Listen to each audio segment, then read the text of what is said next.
Hi viewers, welcome to our channel. ప్రస్తుతం మనతో పాటు దాము బాలాజీ గారు సీనియర్ జర్నలిస్ట్ ఉన్నారు. వారితో ఒకసారి మాట్లాడదాం. సార్ నమస్కారం. సార్ నమస్తే. సార్, ప్రపంచ యాత్రికుడు నా అన్వేషణ ఇబ్బందుల్ని కొని తెచ్చుకున్నట్టుగా కనిపిస్తుంది సార్. అటు పోలీస్ విభాగం పైన, మెట్రో విభాగం పైన సంచలన ఆరోపణలు చేయడంతో సైబరాబాద్ పోలీసులు సుమోటోగా ఇతని మీద కేసు అయితే నమోదు చేయడం జరిగింది. మరి ఇప్పుడు నా అన్వేషణ అరెస్ట్ అయ్యే అవకాశాలు ఏమన్నా కనిపిస్తున్నాయా? అసలు ఇంతకి ఇతను చేసిన ఆరోపణలు ఏంటి? మరి వాటిని ఏ విధంగా చూడొచ్చు అంటారు సార్? నా అన్వేషణ అనే ఛానల్ పెట్టి, నా అన్వేషణ అనే అతను 2016లో ఛానల్ పెట్టాడు. ఆ తర్వాత దాదాపు 120 దేశాల్లో అతను ట్రావెల్ చేశాడు. దాంతో ఒక రకం ఏంటంటే, మిగతా చాలామంది ట్రావెలర్స్ ఉన్నా కూడా ఇతను అర్లీగా స్టార్ట్ చేయడం ఒకటి. రెండవది, కొంత మాస్ అప్పీల్, అతను జోవియల్గా ఉండడం, శ్రీకాకుళం లాంగ్వేజ్లో మాట్లాడడం, తర్వాత చాలా విచిత్రమైన ఫుడ్డు అవి ప్రవేశపెట్టడం, తర్వాత కొన్ని డ్రామాటిక్ ఇవి చేస్తాడు అతను. ఫర్ ఎగ్జాంపుల్, మౌంట్ కిలిమంజారో దీనికి వెళ్ళి, కొండ మీదకి వెళ్ళి అక్కడ భారతదేశ జెండా పాతి, అక్కడ మన జాతీయ గీతం పాడి, జనగణమన ఇవన్నీ వీడియోల్లో పెట్టడం. ఆ తర్వాత ఏంటంటే, ఫస్ట్లో అంతా కూడా అతను పాజిటివ్ యాంగిల్లోనే వెళ్ళేవాడు. ఎక్కడెక్కడ ఎలా కల్చర్ ఉంది, ఫుడ్ ఎలా ఉంది, లోకల్గా పీపుల్ ఎలా ఉన్నారు, అక్కడ అమ్మాయిలు ఎలా ఉన్నారు, ఇలాంటి విషయాలు చెప్తూ పాపులర్ అయ్యాడు. ఆ క్రమంలో యూత్ని, మాస్ని బాగా అట్రాక్ట్ చేసుకున్నాడు. ఛానల్ రేటింగ్స్ పెరిగాయి, సబ్స్క్రైబర్స్ పెరిగాయి. ప్రజెంట్ అయితే 24 లక్షల సబ్స్క్రైబర్స్ అతనికి ఉన్నారు. దాని తర్వాత ఏంటంటే, అతన్ని చూసి అనేక మంది అదే మోడల్లో బయలుదేరారు. చాలామంది అతనికి పోటీగా ఎదిగారు. ఎప్పుడైతే ఎదిగారో వీళ్ళ మీద అటాక్ చేయడం మొదలుపెట్టాడు. వీళ్ళని విమర్శించడం, వీళ్ళు తప్పుడు చేస్తున్నారనడం, నేనే జనైను, వీళ్ళంతా ఫ్రాడ్ అనడం, ఇలాగా జరగడం మొదలు. భయ్యా సన్నీ యాదవ్ అనే ఒక అబ్బాయి బైక్ మీద అనేక దేశాలు వెళ్తుంటే బైక్ని ఇక్కడ పెట్టేస్తాడు, మళ్ళీ అక్కడికి పోతాడు, అక్కడ వేరే బైక్ తీసుకుంటాడు. ఇలాగా రకరకాలుగా ఇతని మీద పెట్టాడు. అతను చేసి కొట్లాడుకున్నారు. ఇద్దరు పాపులర్ అయ్యారు. ఇలాగ ఇతను ఏం చేశాడంటే, అన్వేష్ ముందు ట్రావెలర్గా, వ్లాగర్గా ఉంటూ ఆ తర్వాత కాంట్రవర్సీస్లోకి ఎంటర్ అవ్వడం ద్వారా తన ఛానల్ రేటింగ్స్ని పెంచుకోవాలన్న ఒక టాక్టిక్స్లోకి నా అన్వేష్ వెళ్ళినట్టుగా మనకు అర్థమవుతుంది. సో ఇప్పుడు లేటెస్ట్గా నా అన్వేష్ ఒక అతిపెద్ద అని చెప్పచ్చు, అతిపెద్ద వివాదంలో ఇరుక్కున్నాడు. ఇప్పటి వరకు వివాదాలు వ్యక్తులుగా మాత్రమే వివాదాలు ఉన్నాయి. అవి ఏమీ పెద్ద అతన్ని ఇబ్బంది పెట్టలేదు. అయితే ఇప్పుడు ఈ మధ్యకాలంలో ఏమైందంటే, అతనికి ఒక హీరో స్టేటస్ని మన సజ్జనార్ కల్పించాడు. సజ్జనార్ పోరాటం అనేది ఒక స్థాయిలో మంచిదే. కాకపోతే ఏంటంటే, నేను చాలాసార్లు చెప్పాను, సిగరెట్లు తాగే వాళ్ళని తిడతారు, సిగరెట్ల అడ్వర్టైజ్మెంట్ వాళ్ళని తిడతారు తప్ప సిగరెట్ ప్రొడక్షన్ ఆపేరు.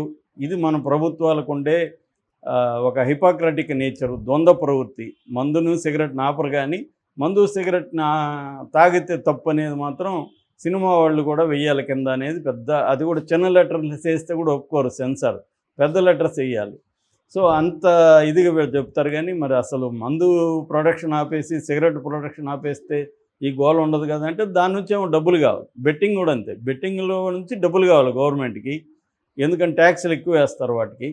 బెట్టింగ్ నుంచి గవర్నమెంట్ డబ్బులు కావాలి, కానీ బెట్టింగ్ని సెంట్రలైజ్డ్గా బ్యాన్ చేయరు, వదిలేస్తారు.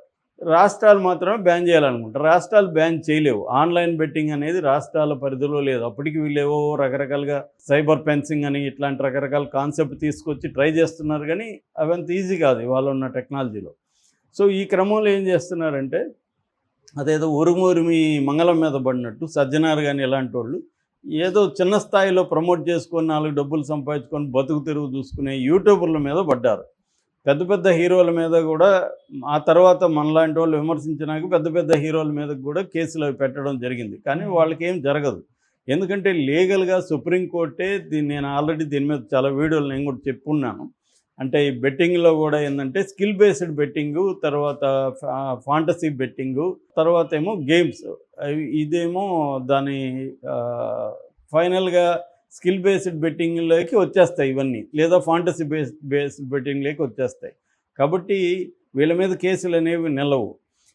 కాకపోతే వాళ్ళని అరెస్ట్ చేయడానికి ట్రై చేశారు. ఈ క్రమంలో ఏంటంటే, ఇతనితో సజ్జనార్ మాట్లాడేసరికి అతను ఇంకా నేను గొప్పోడని ఫీల్ అయిపోయాడు.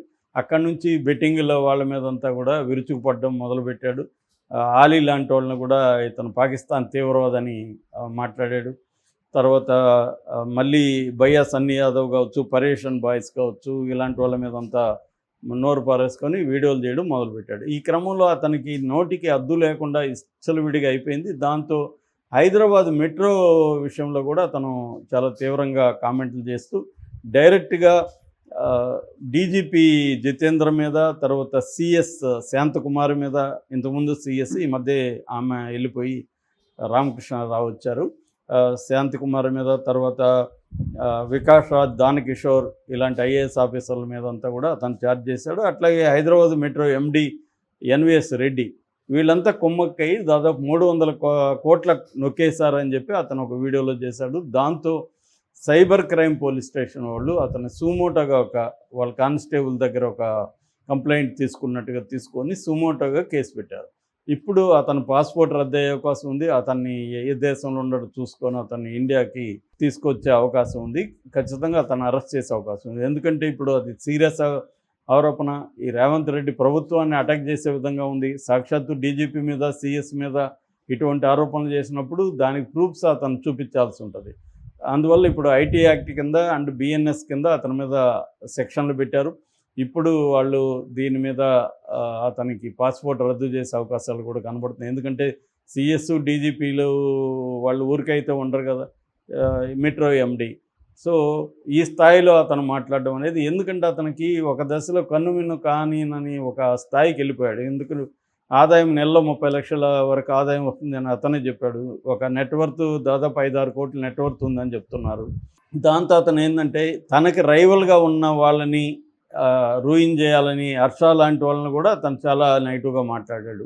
అంటే వీళ్ళంతా దెబ్బతీసి తాను ఒకడే ఎదగాలన్న ఒక దురాశ అతనిలోకి వెళ్ళిపోయింది. తాను బతుకుతూ అనేక యూట్యూబర్లు ఉంటారు. ఇదేమంటే యూట్యూబ్ అనేది ఒక పెద్ద సైబర్ స్పేసు. ఆ సైబర్ స్పేస్లో వందలాది వేలాది మంది ఛానల్స్ ఉంటాయి. ఒక ఛానల్ నీకు రైవల్గా వస్తూ ఉందని ఆ ఛానల్ని తొక్కేయాలని చూడడం అతను ఫస్ట్ చేసిన తప్పు. అతను దేశాలు తిరుగుతూ ఆ దేశాల గురించి మాట్లాడడం వరకు ఓకే. ఆ తర్వాత అతనేదో తాను పెద్ద అథారిటీ అన్నట్టుగా తానేదో దేశోద్ధారకుల్లాగా బిహేవ్ చేయడం, తానేదో సంస్కర్తలాగా బిహేవ్ చేయడం మొదలుపెట్టడం, నీతులు చెప్పడం, ఇక్కడ వచ్చేసరికి ప్రాబ్లం అయింది. సో అంటే ఒక సోషల్ మీడియాలో కూడా మనకు తెలియని హద్దులు ఉంటాయి. ఆ హద్దులు దాటకుండా ఉన్నంత వరకే సేఫ్టీ ఉంటుంది. హద్దులు దాటి మనం విచ్చలవిడిగా బిహేవ్ చేస్తే మనం ఇప్పుడు చూస్తున్నాం. ఇక్కడ కూడా లావణ్య విషయం కావచ్చు, మన అఘోరి విషయం, ఇలాంటివి అనేకం చూస్తున్నాం. సో నువ్వు ఎప్పుడైతే సోషల్ మీడియాలో హద్దులు మిగిలిపోతావో అది సోషల్ మీడియానే నిన్ను మళ్ళీ కాటేస్తుంది. ఇప్పుడు ఇతనికి అదే జరిగింది. ఇతన్ని విపరీతంగా సజ్జనార్ లాంటి వాళ్ళు గుడ్డిగా ప్రోత్సహించడం అనేది ఇతనికి కొమ్ములు వచ్చినట్టుగా అతను ఫీల్ అయ్యాడు. దాంతో నేనేమన్నా చేయొచ్చు, నేను ఎవరి మీదన్నా కామెంట్లు చేయొచ్చు అన్న దీంతో అతను గతంలో కూడా జగన్ ప్రభుత్వం మీద కూడా జింబాబ్వేతో పోల్చి అప్పుడు కూడా చాలా ట్రోలింగ్ గురయ్యి తర్వాత క్షమాపణలు చెప్పుకున్నాడు. సో ఆ నోటి దురుసు అనేది అతనికి బలంగా ఉంది. దానివల్లనే ఇప్పుడు కేసులో ఇరుక్కున్నట్టుగా తెలుస్తుంది. ఈ కేసులో మాత్రం ఖచ్చితంగా అతనికి ఇబ్బందులు ఎదుర్కొంటాడు. అంటే నేను చాలాసార్లు చెప్తుంటాను, సోషల్ మీడియా ఉండేవాళ్ళు ఒళ్ళు దగ్గర అన్నిటికంటే నోరు దగ్గర పెట్టుకొని మాట్లాడడం అవసరం. విచ్చలవిడిగా మాట్లాడడం, వ్యక్తిగత అటాక్స్ చేయడం అనేది కరెక్ట్ కాదు. సబ్జెక్ట్ మాట్లాడాలి, క్రిటికల్గా ఉండొచ్చు, తప్పులేదు, కానీ కాంక్రీట్గా ఉండాలి. మనం మాట్లాడేదానికి ఆధారాలు ఉన్నాయా, ఆధారాలు ఉంటే ఆధారాలు ఉన్నాయనేది చూపించి మాట్లాడాలి. లేనప్పుడు నేను దీని మీద బేస్ అయ్యి మాట్లాడుతున్నాను, ఆధారాలు నా దగ్గర అయితే లేవు అనేది ఓపెన్గా డిస్క్లైమర్ వేయాలి. ఇవేవి లేకుండా ఇష్టం వచ్చినట్టుగా మాట్లాడితే మాత్రం వాడు ఎంత తోడైనా ఎప్పుడో ఒకప్పుడు ఇరుక్కోక తప్పదు. Okay sir, thank you so much.